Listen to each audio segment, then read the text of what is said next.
based on a human soldier whose armor had a single point of failure, Krognath confirmed. The tale of Hercules completing impossible tasks.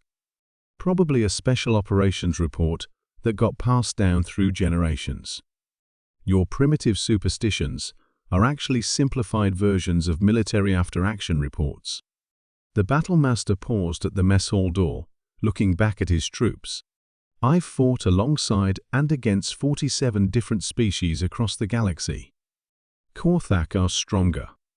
Vexhi are faster. Synthords are more durable. But humans? He touched his cybernetic face. Humans don't know what impossible means. When they encounter something that should kill them, they don't die, they adapt, they innovate, they overcome. Then they turn it into a story to teach their children. As the door closed behind him, the mess hall remained silent.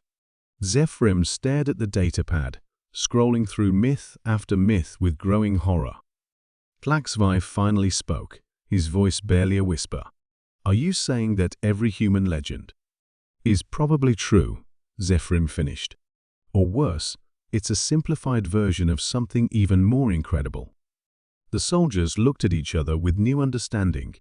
They weren't reading fairy tales. They were reading warning labels. And somewhere in the distance, transmitted across subspace from a dozen human worlds, came the sound that would haunt their dreams.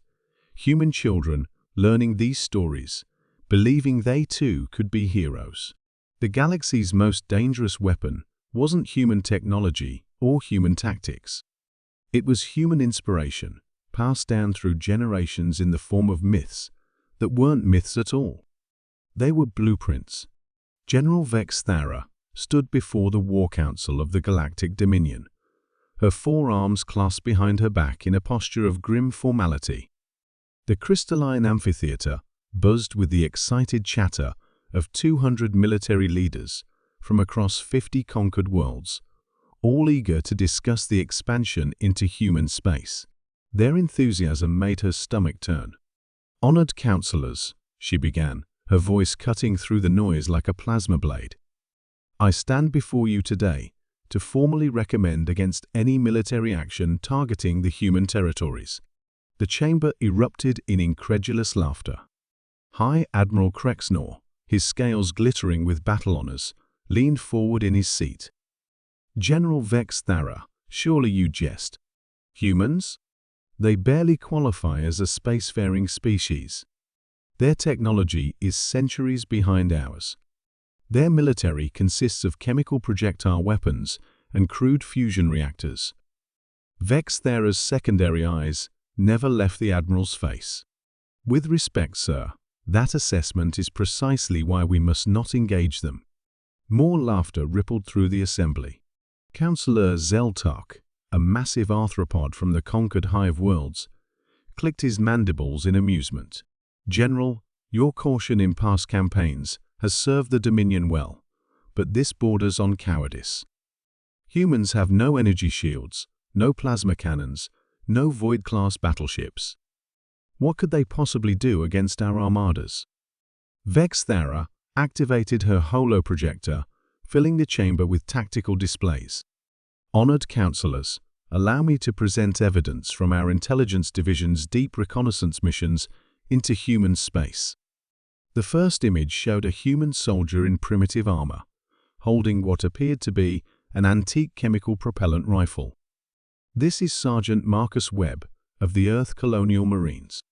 3 months ago, our stealth infiltrator observed him during a training exercise.